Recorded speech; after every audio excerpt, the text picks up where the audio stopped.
can never die. Another world just beautiful too. I swim my seas inside with you. Are we live? We appear to be live. There's a bit of liveage going on. There's a bit of liveage going on. Is there anyone out there? Can you let us know if we're broadcasting? There's Andrew. Faithful as ever. Where would we be without Andrew Slesser? Where indeed? Well, nowhere would be the answer to that. Yeah, exactly. Hello. Hello. This will surely be an interesting debate. Did you have a listen, or did you already know the album, Andrew? No, I didn't know the album at all. Obviously, I know David Sylvian. Yeah. Don't say too much though, because we've got the big reveal coming up. Yeah, so I didn't know the album at all. And obviously, I know of Robert Fripp. Did you know that Robert Fripp lives? Obviously, you know he lives with Toyah. They live next door but one to Tim's mum. My goodness. And Tim went in Pershore in Warwickshire, and Tim's mum, and I think Tim and Julie, his partner, went to a concert at the local village hall, and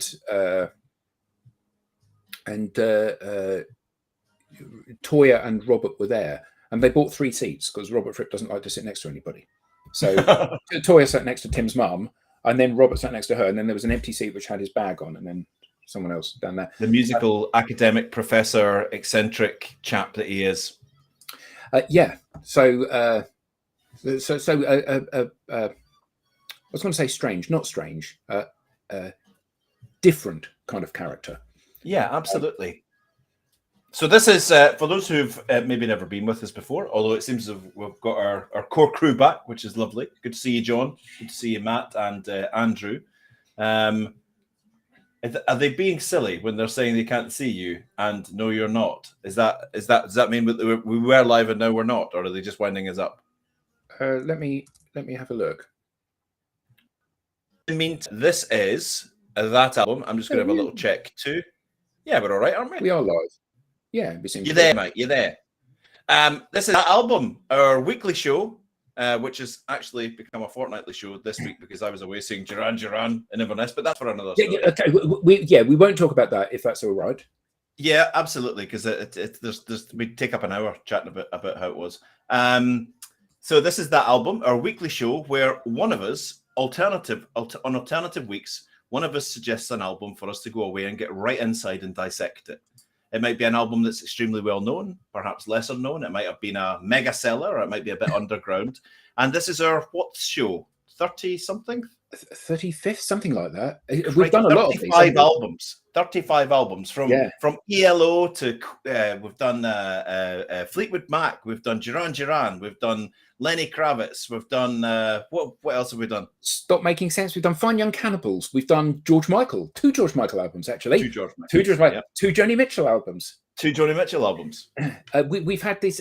We've gone from the earliest album, I think, was either Blue or Rumours, and the latest album was Wet Leg. That was, weeks old. Yeah, weeks old. Yeah, absolutely. So last week, which was 2 weeks ago, I suggested that we do this Damage by David Sylvian of Japan fame and other things. Now a very successful avant-garde solo artist. If you count successful as 2 people listen to his albums. And Robert Fripp, the god of prog rock music, one of the founding members of King Crimson. He created the League of Crafty Guitarists. He created a guitar school called Guitar Craft. The eccentric professor style Needed Rick Astley album, of course. So I was a King Crimson fan, a huge Robert Fripp, Brian Eno fan. I was a Sylvian fan in Japan. How excited was I when I heard that Robert Fripp and David Sylvian were coming together to make an album called The First Day. And they made the album called The First Day, and then they took it out on tour, and the tour was called the Road to Graceland Tour.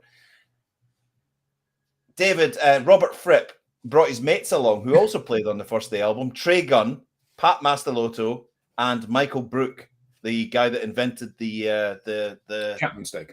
Infinite Guitar. No, he invented the Infinite Guitar, right. Michael Brook. His own special software, and he actually built. He's got the only Infinite Guitar in the world. And then the Edge said, "Can you make me one?" And someone else said, "Can you make me one?" He's made 3 of them now.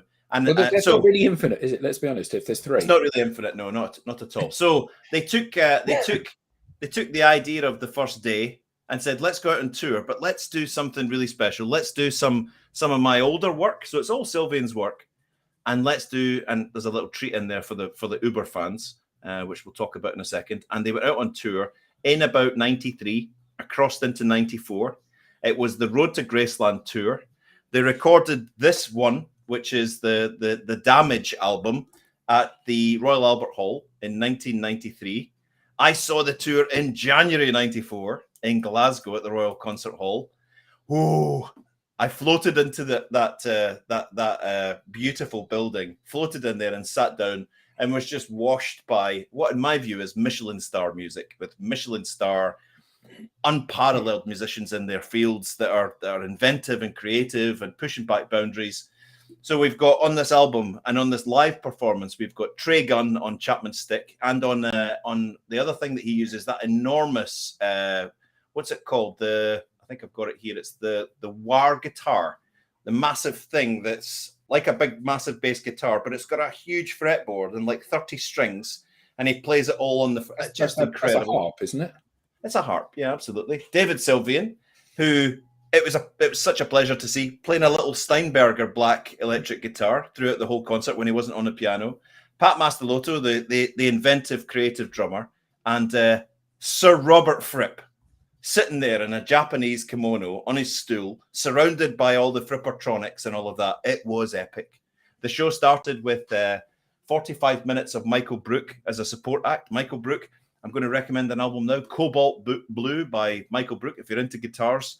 It's such a lovely thing. And he came out Canadian and said, "Hi, Glasgow. You don't know me. My name's Michael Brook." Finished his set, had the place in raptures, and someone shouted, "Well, we certainly know you now, Michael." And then the stage was set for this amazing performance, which we're going to listen to today. But the first question is, having sat with this and dissected it and babysat this for 2 weeks, the big question is, Adam, is it a wave or a gone to earth? It's a half and half. So I would go as far as to say that I did enjoy listening to it. It's a very listenable album. It's very well produced. There's some interesting stuff there. So I'll come from the position of Fripp. Not particular. I mean, obviously familiar with him and heard him, but not particularly familiar with him. I was incredibly impressed getting into this album with his playing, because he has a phenomenal technical facility on the instrument, but he doesn't need to show it off all the time. So I agree. I find that a joy. Overbearing. Yeah, and somebody that's really good doing something really simple, really well, like his slide guitar, just absolutely faultless, just outstanding. Absolutely outstanding. So really impressed at that. Having a bit of a dig into Robert Fripp, worked with Bowie, with Blondie, with Eno, with Peter Gabriel, Daryl Hall, Midge Ure, Andy Summers, Talking Heads. It's like a roll call of people throughout his career that have engaged with him and just gone, we need to get you on our record. Yeah, absolutely outstanding. So he's an innovator. So many different sounds coming out of the instruments. So he's got a bit of that edge thing going on, where he takes something very simple and uses the electronics and the effects to reshape that in a fresh and innovative way. Brilliant. The breadth of sounds he produces, absolutely outstanding. And Sylvian, he's got a soothing voice. But we did Brilliant Trees. That was pretty good. Gone to Earth, I love, is a great album. But he's a bit of a one-trick pony. He's I don't see him as an innovator. I think that this is not like where with some artists, so you might hold up maybe David Byrne. Lenny Kravitz. No, I was thinking with some artists that they've got a very strong, very distinctive style. Yep. But they innovate within that style. So, you know, Yeah. a period of Madonna's life, for example, or a period of Joni Mitchell's life, where you go, Hajira as an album, you know, clearly it's Joni Mitchell, but every song is very different. That's not the case with Sylvian.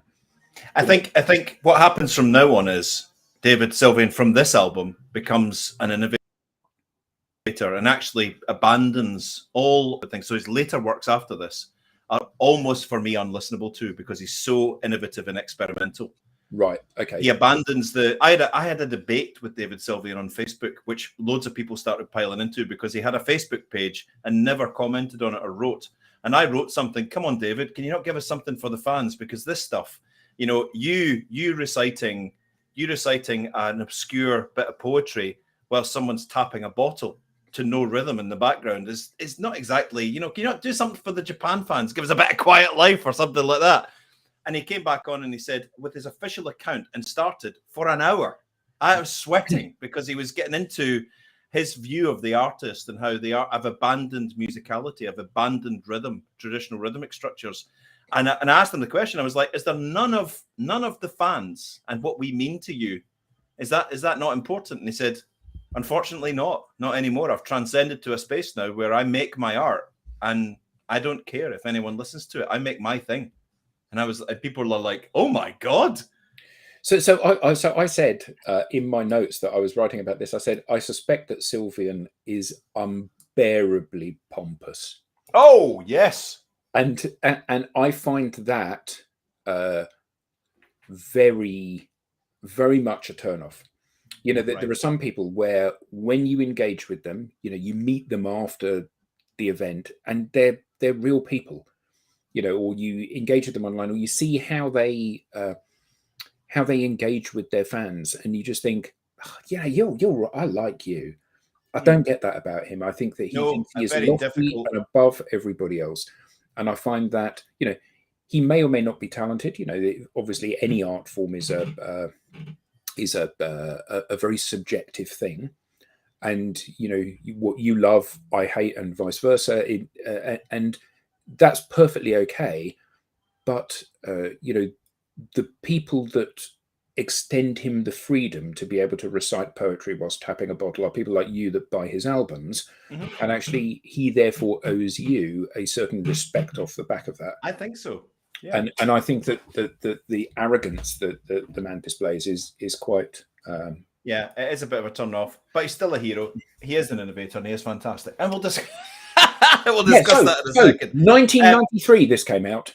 Have you got some facts and figures? I have got some interesting things about 1993. So 1993, Diana announced that she wanted to divorce the Prince of Wales. Wow. British Airways' Dirty Tricks campaign against Virgin. The interest rate was lowered to 6%. Lowered to 6%. Gives you, we're in a different place now. The lowest it had been since 1978 at that point. Jamie Bolger was murdered. Unemployment reached 3 million. The Bishopsgate bombing in London. And perhaps the high point, well, maybe not the high point, the Ford Mondeo was launched. No, see, that's not the high point, is it? And births that year, Max Whitlock, Jodie Comer, Stormzy, Harry Kane, Bobby Moore and Les Dawson died. And other music in the charts, Nirvana, In Utero, Snoop Dogg, Doggy Style, Bjork debut, Suede, Lenny Kravitz, Are You Gonna Go My Way, Blur, Modern Is Rubbish, Duran Duran, known as The Wedding, obviously. The brilliant album, love it. A fantastic album. And I know an all-time favourite of yours, R. Kelly, was there with 12 Play. I'm kind of joking. Yeah. Moving swiftly on. Yes, so an interesting year for stuff. The world was a very different place back in 1993. Yeah, very much so. My goodness me. Hasn't the world moved on significantly? And look at the mess we find ourselves in today, but let's not go there. Let's not. So this album, have you got some? And you never thought you'd live to hear me ask this. Have you got some facts and figures about this album? I do. This is a live recording of David Sylvian and Robert Fripp. I don't know why it was Sylvian and Fripp, and they never just made a band name, because they actually took this on tour. And I think leaving Trey Gunn and Pat and Michael out of it was strange, because on stage they were as active and part of all this as anyone else. But Sylvian and Fripp are the big headlines, right, for the fans. This was a mixture of tracks from Gone to Earth, tracks from the first day, and also a little sweetie treat that actually blew the fans away. They play a Rain Tree Crow song. The Rain Tree are the reincarnation of Japan, that Japan came back in 1991 after a 6-year separation and made one album under the title Rain Tree Crow. No advertising, nothing. It just came out. And then suddenly the NME got a hold of it and they were like, this is Sylvian, Karn, Jansen and Barbieri back together as Japan, but called Rain Tree Crow. So the song Every Color You Are is from the Rain Tree Crow album. And there's a little story about that in a second. I think we might have a technical problem going on here. Ooh. It looked like the stream had frozen, but it looks like it's operational again now. Let me just have a wee look. Let's play some the girl from Ipanema while we check.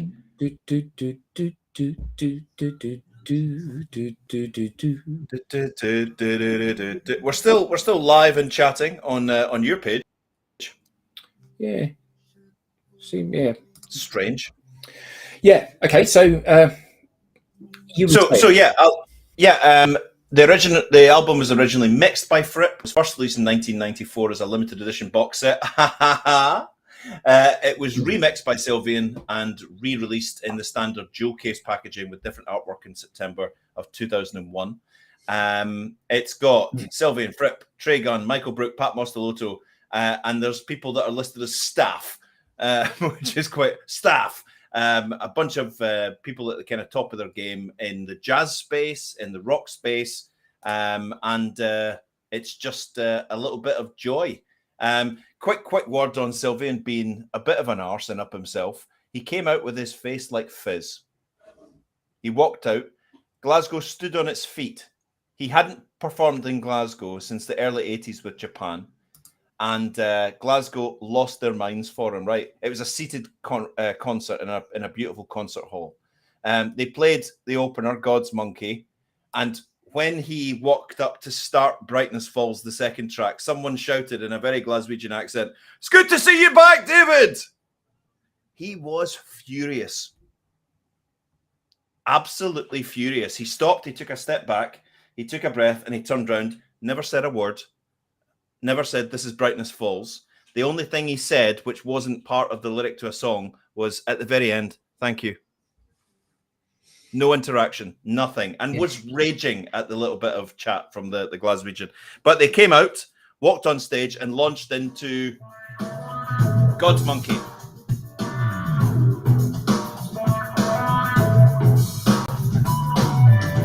Watching Trey Gunn slide down that Chapman stick.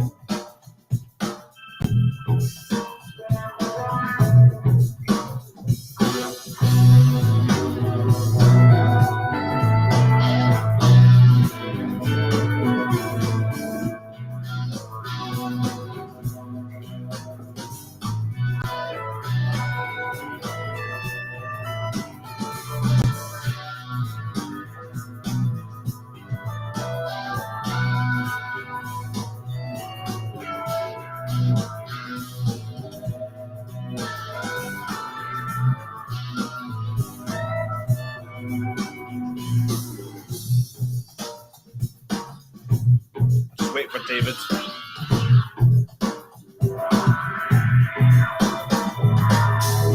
One push, falling, falling darkness, built in shame, burning, filled with silence, and sorrow. My wife cannot stand David Sylvian's voice. Cannot stand it. It is a bit. Yeah. God's Monkey. I thought what's really interesting in this is the sound that we get from the guitars. Yeah. It's got that very 80s synthesized sound, like a cross between a stylophone, and I don't mean this in a negative way, like a stylophone and one of those kind of like a Moroccan sort of oboe type sound. Yeah, very much so. Very much so. Good spot. Big Brian Ferry fan was David.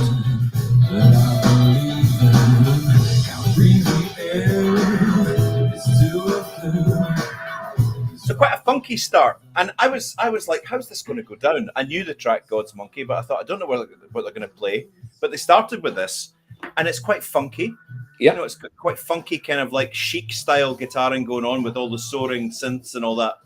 And I thought it was a great start because it started with such a little bit of playfulness as well, because it's quite a playful song. It's not one of the sort of deeply morose, serious ones. It's quite playful for them. Yeah, I think it depends on your frame of reference, doesn't it? You know, it's a little bit nonsensy, isn't it? You know, as a lot of his lyrics are. You know, kind of poetic and a bit abstract. Find the ladder, climb the ladder to God's monkey. You know, it's like, what does that actually mean? What does that actually mean?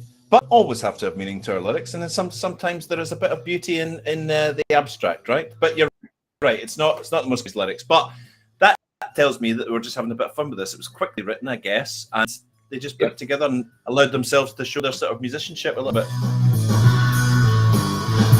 This is one thing you do get with if you're going to invite half of King Crimson along to be your support band. Be prepared for the 18-minute instrumental in the middle. Yeah, it kind of goes off on a bit of a journey, doesn't it? Yeah, and they'll quite have. I mean, for any King Crimson fans out there, you know that dun dun dun dun dun dun dun dun dun, dun very King Crimson-y.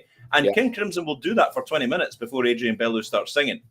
They're quite happy in just repeating, and building layers and stuff like that. So it was always a worry that this was going to become a sort of prog rock drama. But not a bad start, I thought. Quite nice. That's track number 1. And then we're into Brightness Falls. Oh, do you mean Foxy Lady? So it is, yeah.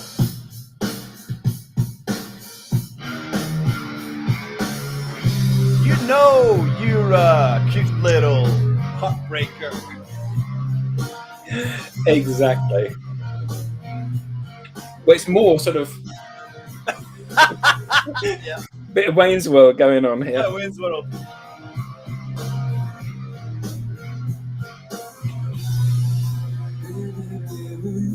Interesting that this is obviously how the vocal, both how he delivers it and the melody of the vocal, is very jazz inspired, isn't it? Very, very.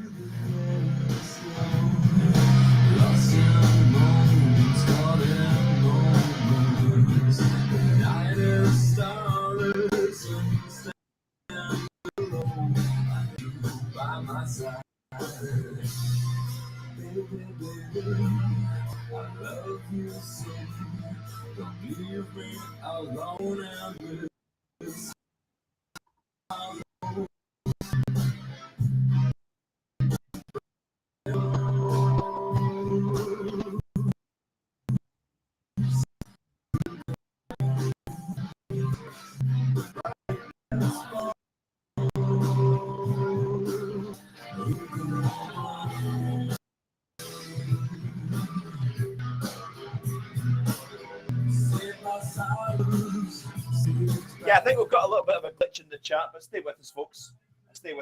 Yeah, and with the sound as well. And with the sound too? Yeah, I think Restream is creaking at the seams today. All right. It's because we've got 600,000 watchers watching this show. Word's got out, you know what I mean? Well, I think the numbers have tailed off then, haven't they? If there's only 600,000. So Brightness Falls is a bit of a prog rock jazzy. Yeah, and I really enjoyed this. I really enjoyed the guitar solos in this. I think for me, this is one of the best songs on the album. It's a topper. Yeah, really enjoyed it. But it's funny because David Sylvian used to do 3-minute tracks, brilliant tops.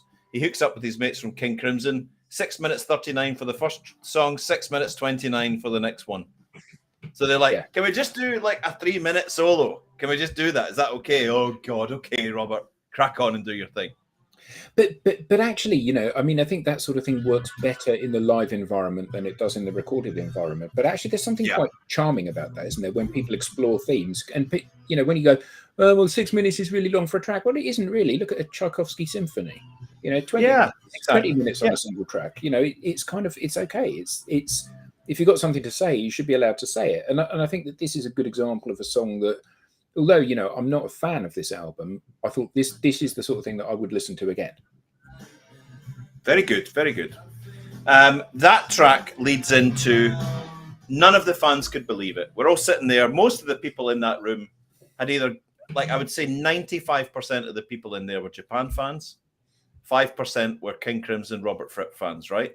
So all of a sudden, we hear something that just pricks up our ears. Now, remember, Japan had split up in the early 80s.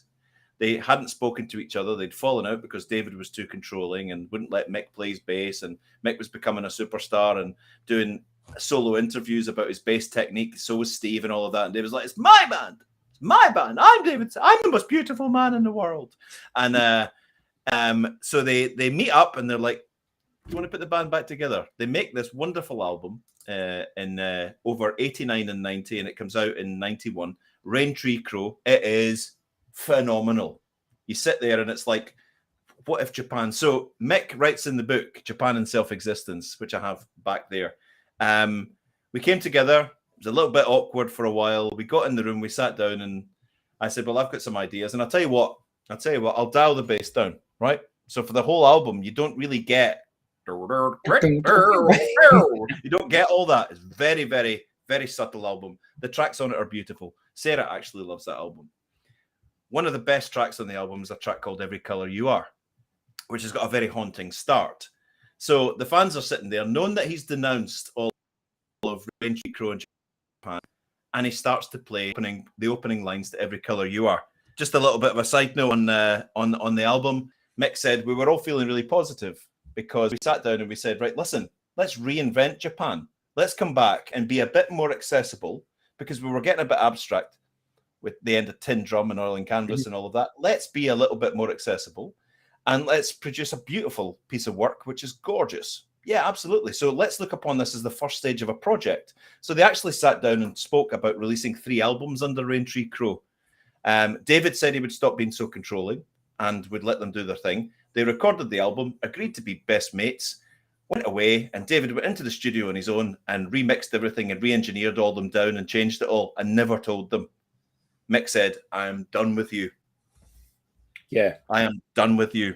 So we're sitting there in the concert hall and this happens. So I thought the opening of this really reminded me a lot of Amelia, Joni Mitchell from her. Oh, yeah, of course.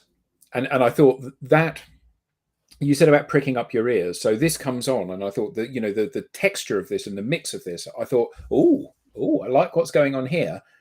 But then, sadly, once it gets going, it's like all the other Sylvian songs. You know, it falls into and his writing for this is very formulaic. And the point that it isn't formulaic is the point that it's where Fripp takes over, or one of the other musicians takes over. Yeah. And then they go on a bit of a detour and you go, I like what's going on there. That's pretty good. Yeah, pretty experimental and interesting what they're doing. I was so affected by this particular track when I heard it. There's a line, a family man with patience tried, put a torch to his home and warmed his hands by the fire. No greed, no desire. That, for some reason, span around in my head for years. Powerful stuff, yeah. Yeah, so much so I named a painting after it. I was going to go and find it, but I never had time. So I made a piece of work and called it A Family Man with Patience Tried. Oh, right. So that had such an effect on me. So we're sitting in the concert hall and he walks up with his little Steinberger, the little black rectangle guitar, and plays this. No one can believe it. That's why there's a round of applause. Because everybody's like, oh my God, they're doing Japan. Or a version of it. This is like silk dipped in honey for me, especially when the instruments come in. Hi, Tara.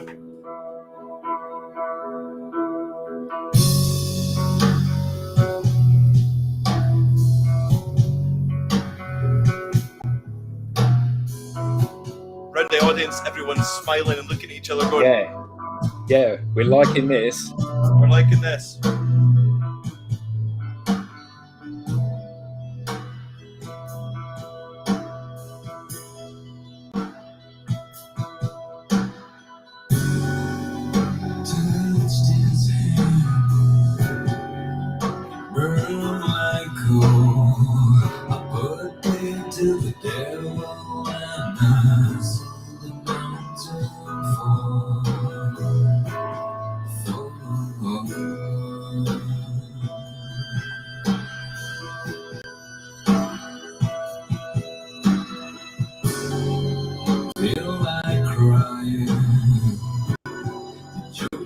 too far.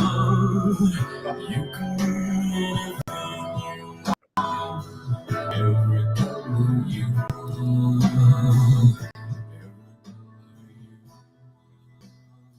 I love everything about this song. I love everything about it. I know it doesn't work for a lot of people. Sarah's like, his voice just, why does it have to be him? Why does it have to be? I think this I've always liked Sarah. Always liked her.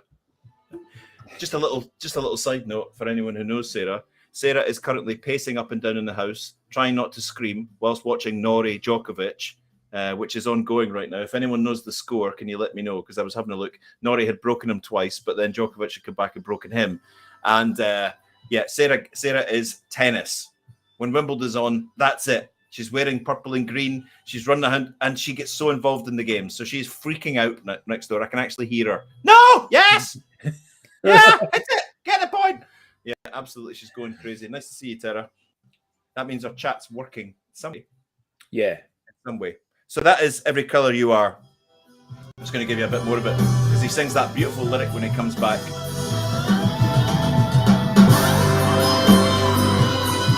Oh! That's a shout. That's a shout. Or George Michael. Yeah. Here it is. Here it is. This seed just got in my head. I love the fact that it just goes down to this minimalist family man. Family man, his patience tried, put a touch to his own. His hands by the fire, no greed, no desire. My rose uncrowned. That's a little, we pick out those little motifs that people use. David's always got a road uncrossed. Right. A road uncrossed in a quiet cafe, waiting on a lonely station. Waiting on a lonely At station. midnight. And I was searching. It's searching Always searching. For a road to cross. A road to cross in a sad cafe. Outside a sad cafe. Yeah. So, little secret, I'll let you into it. In the spirit of authenticity, come close. One of my great, and this has come to me later in life. I've always been a shower guy, right? I've always been a shower guy. I love a bath, but not to cleanse. I love a bath. So most nights I'll go up to soak, to just veg. Yeah, soak, listen to music. I'll maybe have a glass of wine, and I will sit there. And now it's become a standing joke. Do you do scented candles as well? Scented. I do the whole Chandler thing. Scented candles. CBD bath crystals. I sit there and I'll soak for about an hour, or maybe watch something on Netflix. I'll maybe just sit there. But my son now thinks this is hilarious. He's like, "Have you got your scented candles?" I'm like, "Yes, I do, actually." Then I lie face down on the bed, and Sarah comes and puts hot stones on my back. Ooh, that would be quite cool. Absolutely. So that was a treat for the fans. That was Every Colour You Are. We couldn't believe it. He'd actually tugged his forelock to the past, which he'd never done because he denounced Japan. He denounced it all. Bittersweet, because we always wanted to hear where Rain Tree Crow were going, and that is a wonderful album. But of course, he was. You guys are killing me. Yeah. Absolutely. Yeah, there's no holes barred here. Absolutely not. Then they lift the mood completely. Right. So this, I would say, seldom have I listened to such an annoying song as this, and I'm loath not to turn the volume off for this, because this has got the catchiest melody that I've heard in a long time. And I found myself walking around the house humming this thing, and I couldn't remember the whole song. Just these snippets. Ever may hold. No! Stop it! It's just. But Sean the Padman pulls it off. Yeah. And you can see why, can't you? Because it's just got that little loop, and because he repeats it like 3 or 4 times on the trot, it's like it's in there now. You let me get a pen and see if I can get it out of my ear. Get an earbud and shove it all the way through. Horrendous, absolutely horrendous. It's probably you're in touch. Yeah, exactly. I think my spirit animal is a beached whale that just lies there in the bath. What's that? You want me to play the next track? But I found this really strange on the first day because David Sylvian is not playful. He's gravely serious. And all of a sudden we get this. So he hears a poem. Can't remember who by. I forgot to put it in my notes. He hears a poem. Angie Bowie. No, it wasn't Angie Bowie. He hears a piece of classical poetry, and it talks about this Birdman, and it mentions the character Jean. So he goes away, and of course, you and I hear that, and we go, that's a nice piece of poetry. Songwriters go, "Never may hold you, but Jean the Birdman pulls it off," and writes a song. So this is very playful, very out of character.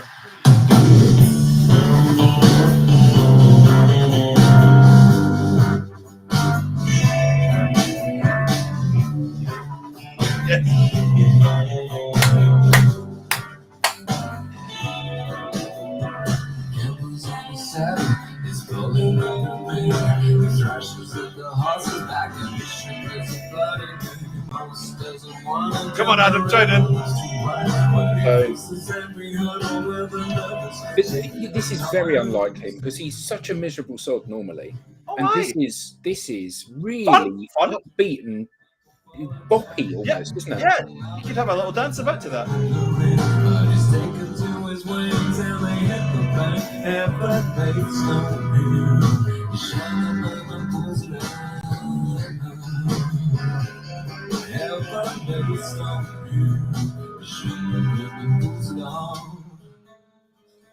I've just realised we need to crack on at pace. I was just looking at the list of tracks to come. Yeah.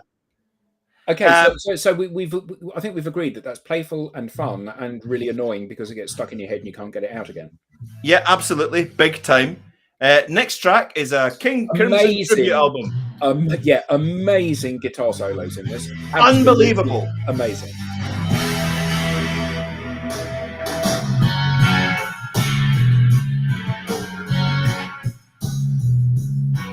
Another one you have to do. Yeah, beautiful.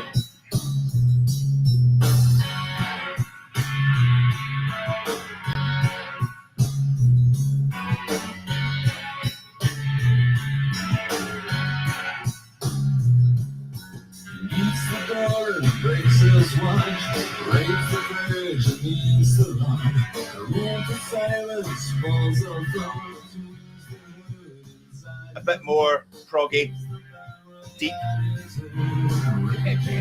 Yeah, maybe. I mean, again, it's a difficult. It's obviously a song about caged anger, but I mean, I must be honest and say that the opening lines, he beats the door and breaks his watch, raids the fridge and eats the lock. It's actually quite funny almost, isn't it? Yeah, which is so unlike your man. Yeah. Here we go.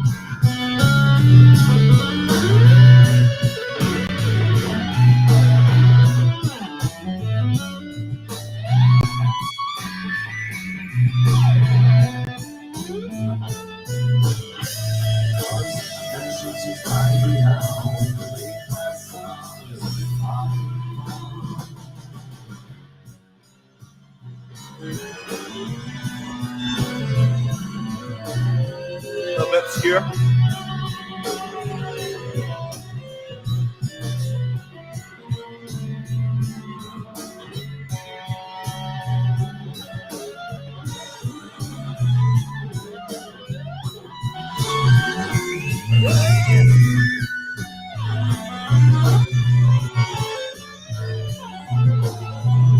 I do like this little bit when they lead into the now.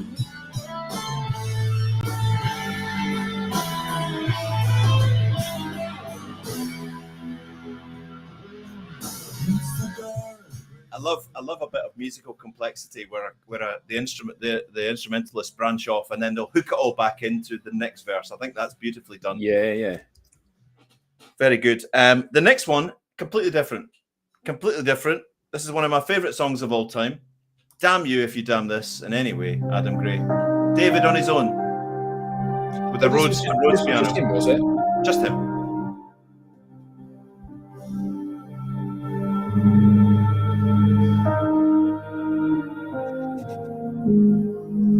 That needs a damn good tune. So this is him laid bare, spotlight, band chilling out, and just David and a packed Royal Concert Hall in Glasgow, or Albert Hall in London. When you say the band chilling out, do you mean the band chilling out, or do you mean the band chilling out? Robert Fripp put himself on standby, so he just went. Yeah, this is beautiful. We don't have time to go through it all here, but if you do like this album, if you do listen to it, this is just gorgeous. These are only words.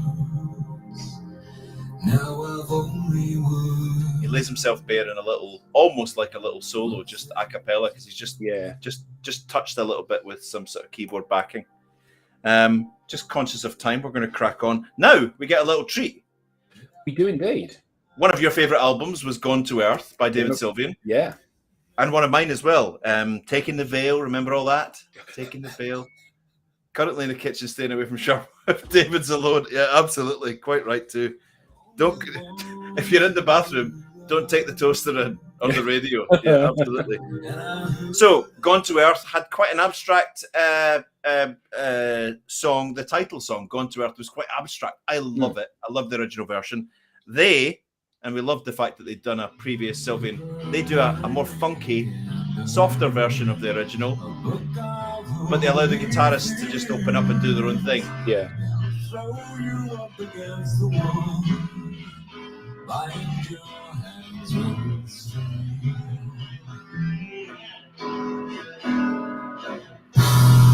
Caught in the sudden shower, a host of heavenly kings.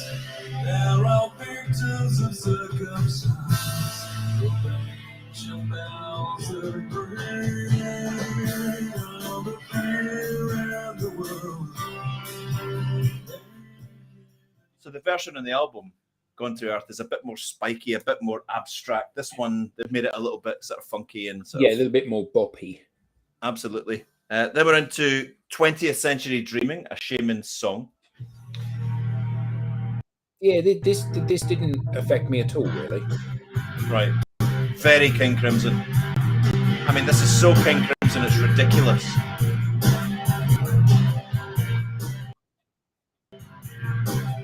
Could be on Thrack.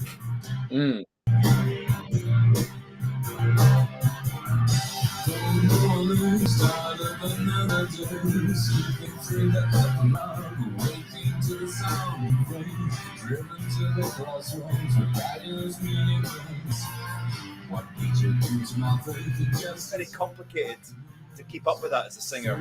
No, strange song.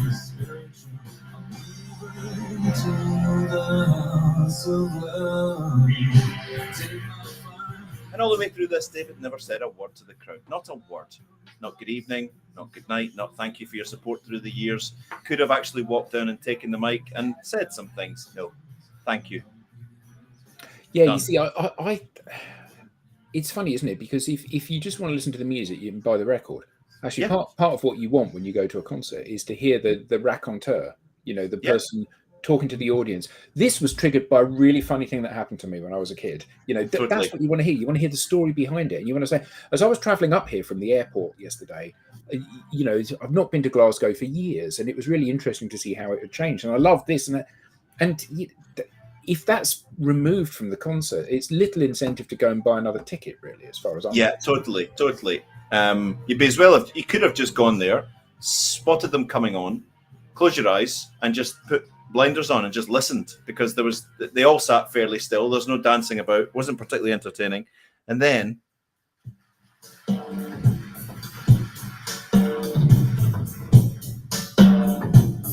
Wave from Gone to Earth.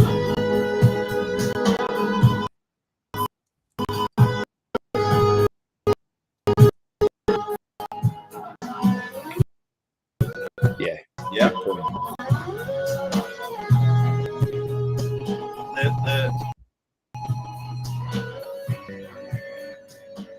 It's a beautiful song from the album Gone to Earth. Check it out. It's a topper. The one great album, isn't it? Great album. Wonderful. The one problem I have with this version, it's almost faultless, but Robert Fripp, if you know the song, Robert Fripp makes a howling fingerboard mistake in the solo. A howler. Oh, right. I didn't See if we spot can- it. Let's see if we can pick it up.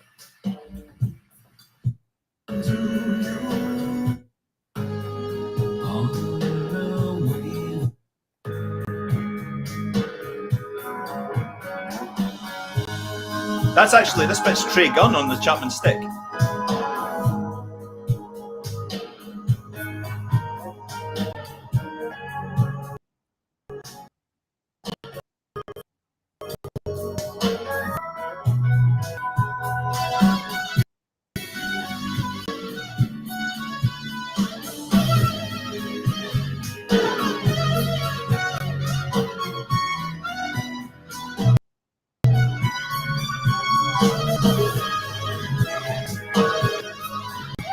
There. It's the wrong note. It's the wrong note. I'm getting a little note He's that one of our, entitled to play a one of our- wrong note. Yeah, every now and then get one wrong. I'm getting a little note that one of our streams has a bit of an issue. I'm not quite sure what it is, but we're enjoying ourselves anyway. Indeed. Yeah. We'll do a Sylvian. Screw the audience. Who cares? Yeah, exactly. Then we're on to, I think this is one of yours, isn't it? Riverman. My favourite Sylvian song ever by a mile. Just It's wonderful. epic. And you know, it's not often for me where a reworking of a song resonates as much as the original. And this is one of those occasions. This was Yeah. brilliant. It's flaming awesome, isn't it? Oh.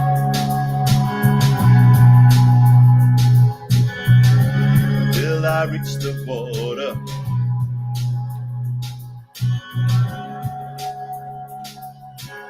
Epic and beautifully done. Yeah, outstanding. See your eyes light up like fire. It's medicine to me.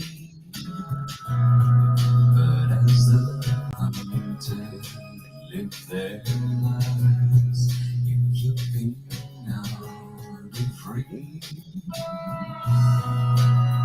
Take it on a little bit. That's where the thunder and the I honestly think that might be one of the best songs he ever wrote. Undoubtedly. Undoubtedly, yeah. It might be one of the best songs he ever wrote. It's fantastic. Performed brilliantly on this album. They did it great live. It's great on the Gone to Earth album, right? Mm.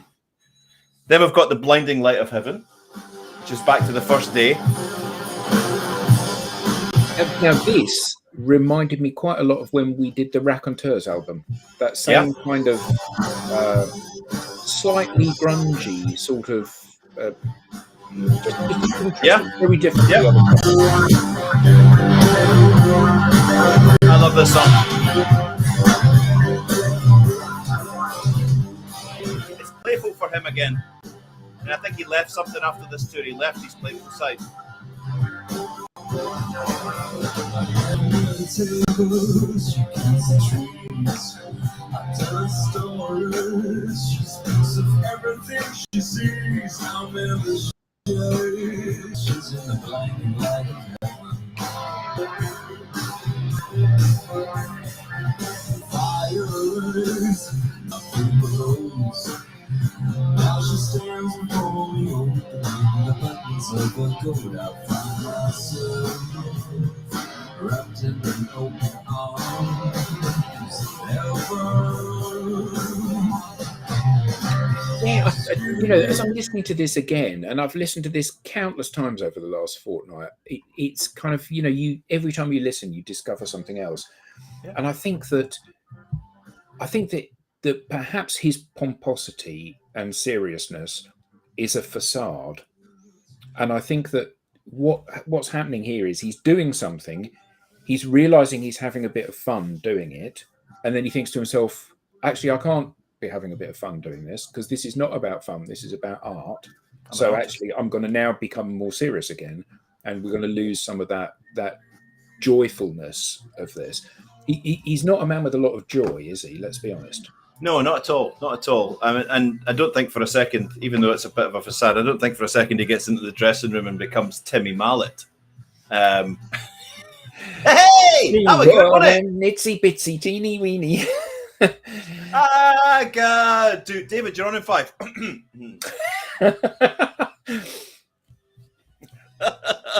So this unfolds into a big prog rock, and then, interestingly, he puts the first track of the album. That's kind of this is what the tour's about. The first day, right at the very end. Sorry. Before you play that, I was just going to pull up Andrew's comment here. Even better when it's the original artist doing the reimagining. I actually completely disagree with that.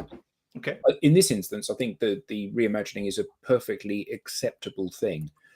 But I think that artists have a duty to maintain their songs that you know them for in formaldehyde so that they don't deteriorate. So the best example of this was I went and saw the Police when they reformed 12 years ago or so. And it was absolutely outstanding because they dressed and performed the songs exactly like they had in the 80s. So, Sting was wearing parachute pants and a vest. Andy Summers was wearing a stripy jacket and a T-shirt, and Stuart Copeland was in a shell suit. And they went out and they performed all of the songs that you wanted to hear, performed them exactly like they had when you bought the records. And part of what they're playing with, it's like when you listen to I don't know, Brilliant Trees, it's actually not the music you're listening to. It's the effect the music had on you when you were 15.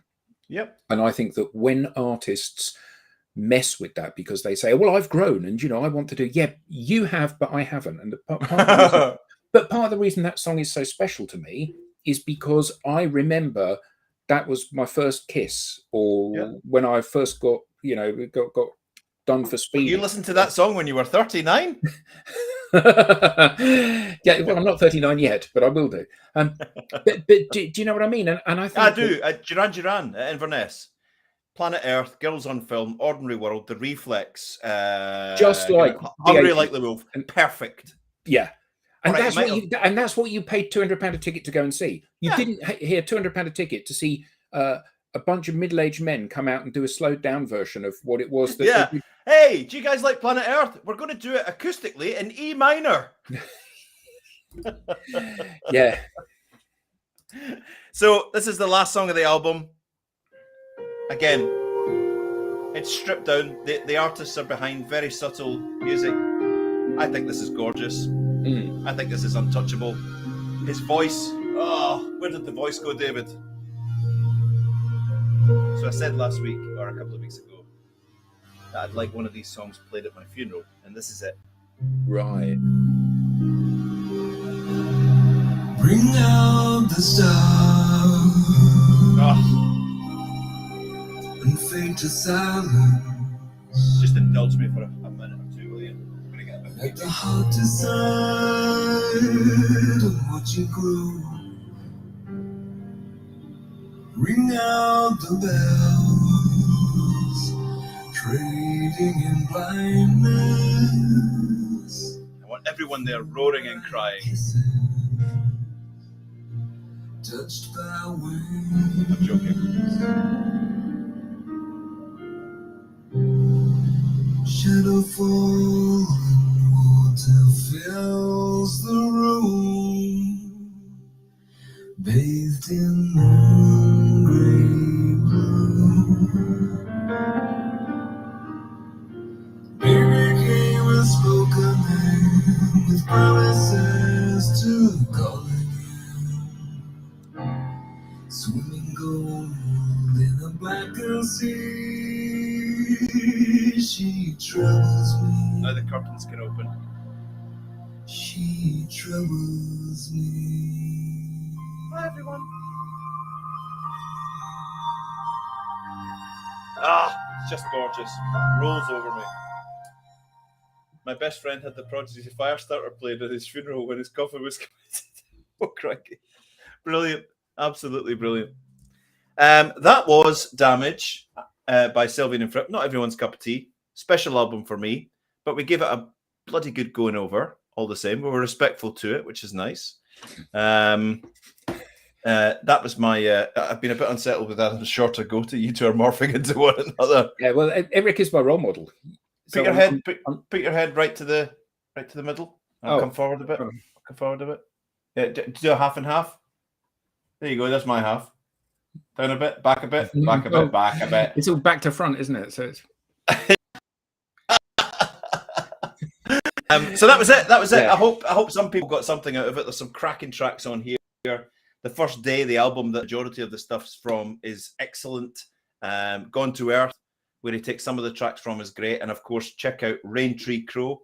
That song, Every Color You Are, is a collection of, I don't know if you've heard the Rain Tree Crow album, have you? No. I think you'd love it. Japan Grown Up. Okay. Masterful. And then I've already made a note to listen to Michael Brook, Cobalt Blue. Oh, you'll love it. It's just him and a guitar. It's just, he walked out. He's invented a lot of electronics, so he does a lot of looping, but not in the Ed Sheeran annoying way. And he just came out with a beat up Stratocaster. More like a KT Tunstall kind of skillful way. Exactly. Actually, yeah, stunning piece of music. Just, you get lost in them. He's got a Tokai Stratocaster copy, which is all modified and stuff like that. And he comes out very self-deprecating. Hi, I'm from Canada. I'm Michael. You wouldn't have heard of me. And then starts on this. What he does is, which is quite interesting, he's got a big wardrobe rack of electronics behind him, just tall, about 8 feet tall. And there's an inlet here, and he takes his cable and he plugs it in, and just starts. Ah, wow, amazing. So yeah, couple of as Simon Wells would say, double compound And music. factoids. The triple compound factoid is in there. Absolutely. And I must say that this is actually, that's not fair. It's kind of it's there. It's a 2 o'clock. It's above. It's above average. I did enjoy it, but Just not your favourite. No. Well, on that bombshell, where are you going to take us next week? Okay, so Right. He's got a little smirk. I've been giving this a bit of thought. Sylvian and Fripp take themselves quite seriously. It's quite serious music. It's Timmy Mallet, isn't it? It isn't Timmy Mallet, but it's not a million miles away, actually. This next act probably wouldn't be described in that way. Formed in 1966. 66? From 1970 to 1975, the biggest act in the world. To 75? The biggest act in the world? Yeah. Right. Famous for staying when they were in LA at the Hyatt in Sunset Boulevard, which was known, as a result of their behavior, was known as the Riot House, the hotel. I've got a really funny story about this, actually. They used to smash up their hotel rooms, throwing TVs out of the window. The Baron Knights, not a bad idea. Used to throw TVs out of the window, and they were leaving, signing off the bill for the damage they did. And the hotel manager looked really pissed off. And they're like, "What are you pissed off about?" And he said, they said, "We pay for all the damage." And he said, "Yeah, it's not about that. I want to smash up a hotel room as well. I've never done it." And they said to him, "Okay, fill your boots, mate. You've got 15 minutes and then just send us the bill." So off he went, and he smashed up a room in his own hotel because he'd always wanted to do it. Did they have a particularly raucous drummer? They did have a particularly raucous drummer. Did they have a guitar player who liked to put his guitars through the amps occasionally? And one famous recorded scene actually blew up the studio. No, I don't think so. Oh. Well, maybe. I'm not familiar with that story. This particular album from 1971 doesn't have a name, but it's given a name. Like the Wedding album. It's not actually called the Wedding album, but it's because of the photo on the front. This doesn't have, and we have had somebody has guessed the band. Oh. I'm having a look back in the chat. So we've had the Baron Knights. Don't think it's them. Beach Boys. I don't think it's them. I was going to go with the Who. It isn't the Who. So it's Led Zeppelin. It is Led Zeppelin. Oh, Led Zeppelin 4, their Led Zeppelin 4. finest album, containing containing just some of the best songs of that era. Now you know me. One of the things that I love is acts that exemplify a particular genre of music, and you know this has got the rocky songs like Rock and Roll and Black Dog on it. It's got Going to California and When the Levee Breaks. You know, a absolute master. It's also got Stairway to Heaven on it, which I can't bear, but I think it's great. I think it's I've always liked it. I don't know why it's an everyone anthem. freaks out. Yeah, it's an anthem, but not one of my favorites. But as an album, as a complete work, I think this is outstanding. And let's see where we go. Let's see where we go, because I acknowledge that you know sometimes this stuff is an acquired taste, and I love them. But it's phenomenal. Yeah, absolutely terrific. I'm thrilled by that. Led Zeppelin are huge in this house. One of Mrs. Doyle's favorites as well. I'd do any of them. I'd do any of them. Kashmir. What's the one? Doodly doodly doo, doodly doodly doo, doodly doo doo, doodly doo, doodly doodly doo, doodly doo. What is that one called? It's driving me nuts. It's driving me nuts. Does anyone know the one that I'm talking about? Doodly doodly doo. Yeah, absolutely right, Andrew. I don't know from that rendition. You know, I'll get that tune in too. I won't get that tune in 2 years. I don't think, mate. This is you know, I had COVID recently. I'm now thankfully COVID negative, but what it does to your head is absolutely unbelievable in terms of your memory. If anybody who's had COVID recently or has it now, your memory's just shot to hell. Sorry, who are you? I'm Tim Hughes. Timmy Mallet, yeah, absolutely. I'm thrilled by that. That's a classic. What's not to like? Let's everyone listen to Led Zeppelin 4 and bring all your comments and chats and questions and perspectives to the show next week. Yeah, brilliant. So thank you all incredibly for joining us today. It's been a blast. Hopefully there'll be fewer little glitchy bits next week. Have a lovely weekend, everybody.